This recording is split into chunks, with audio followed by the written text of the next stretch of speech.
அதாவது தனித்து வெல்வோம் என்று சொன்னவர்கள் இன்றைக்கு தனித்து விடப்பட்டிருக்கிறார்கள். இன்றைக்கு கூட்டணியினுடைய தயவு இல்லாமல் அந்த ஆட்சி இயந்திரம் நடத்த முடியாது என்கின்ற சூழ்நிலைக்கு தள்ளப்பட்டிருக்கிறார்கள். நிச்சயமாக இது நிலைத்திருக்கக்கூடிய ஆட்சியாக இருக்காது என்பது அரசியல் வல்லுநர்களுடைய கருத்தாக அமைந்திருக்கிறது.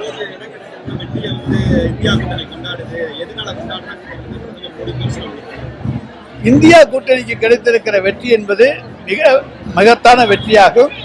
ஏன் என்று சொன்னால் இன்றைக்கு 400 இடங்களுக்கு வருவோம் என்று சொன்னவர்கள் 234 இடங்களிலே அமைக்கப்பட்டிருக்கிறார்கள். ஆனால் நாங்கள் இன்றைக்கு எங்களுடைய கூட்டணி சிறப்பான எதிர்க்கட்சியாக பணியாற்றக்கூடிய அளவுக்கு வளர்ச்சி அடைந்திருக்கிறது. எனவே இந்தியா கூட்டணி இந்த வெற்றியை கொண்டாடுவதிலே எந்த விதமான தவறும் கிடையாது. அது மகிழ்ச்சியான ஒன்றுதான். தமிழ்நாட்டை பொறுத்த வரைக்கும் எங்களுடைய மாண்புமிகு தமிழ்நாடு முதலமைச்சர் அவர்கள் 40க்கு 40 என்கின்ற முழக்கத்தோடு தேர்தல் களத்தை ஆரம்பித்தார்.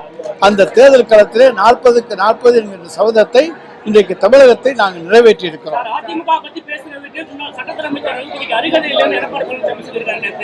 அதாவது எடப்பாடி பழனிசாமி அதிமுகவினுடைய பொதுச் செயலாளர். ஆனா அந்த கட்சிக்குள்ள என்னென்ன நடந்துகிட்டு இருக்குங்கிறது அவருக்கு நன்றாக தெரியும். எனவே நாங்க அதிமுகவை பத்தி விமர்சிக்கல. என்ன அதை பத்தி பேசுறதுக்கு தகுதி, அப்ப திமுகவை பற்றி பேசுவதற்கு எடப்பாடிக்கு என்ன தகுதி இருக்கிறது? திராவிட முன்னேற்ற கழகத்தை பற்றி விமர்சிப்பதற்கு, தமிழ்நாடு முதலமைச்சரை பற்றி விமர்சிப்பதற்கு எடப்பாடிக்கு தகுதி இருக்கிறது என்று சொன்னால் அதிமுகவை பற்றி பேசுவதற்கு ரகுபதிக்கு நிச்சயமாக தகுதி உண்டு. அதாவது பொறுத்திருந்து பாருங்க, அங்க என்னென்ன கூத்துகள் நடக்கப் போகின்றன என்பதை பொறுத்திருந்து பாருங்க. என்னென்ன புரட்சி வெடிக்கப் போகிறது, என்னென்ன கூத்து அரங்கேற்றப்படுகிறது என்பதை பொறுத்திருந்து பாருங்க.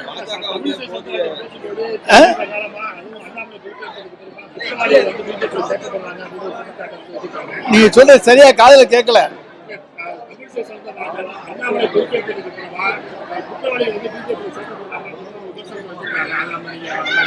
நாங்க அந்த குற்றச்சாட்டை ஏற்கனவே சொல்லிட்டு இருக்கோமே. குற்றவாளிகளை சேர்த்துக் கொண்டிருக்கிறீர்கள் என்பதை நாங்கள் ஏற்கனவே சொல்லிக் கொண்டிருக்கிறோம். அதற்கு இன்றைக்கு தமிழிசை அவர்கள் ஒப்புதல் தந்திருக்கிறார்.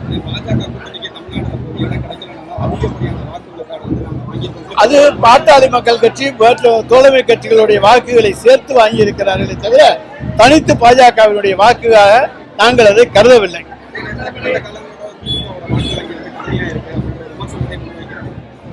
இல்லை, எங்களுடைய வாக்கு வங்கி என்றைக்குமே கம்மியாகாது.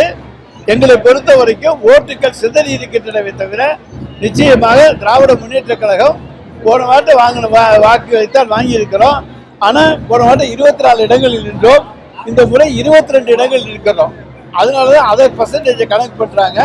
எனவே எங்களுடைய கூட்டணி எப்போது வாங்கி இருக்கிற வாக்கை வாங்கி இருக்கிறோம். வந்தால் வரவேற்போம். மத்திய அரசுல தமிழ்நாட்டை சேர்ந்தவங்களுக்கு கொடுத்தா அவர்கள் தமிழ்நாட்டினுடைய நலனுக்காக பாடுபட வேண்டும் என்கின்ற நல்ல எண்ணத்தோடு வரவேற்போம்.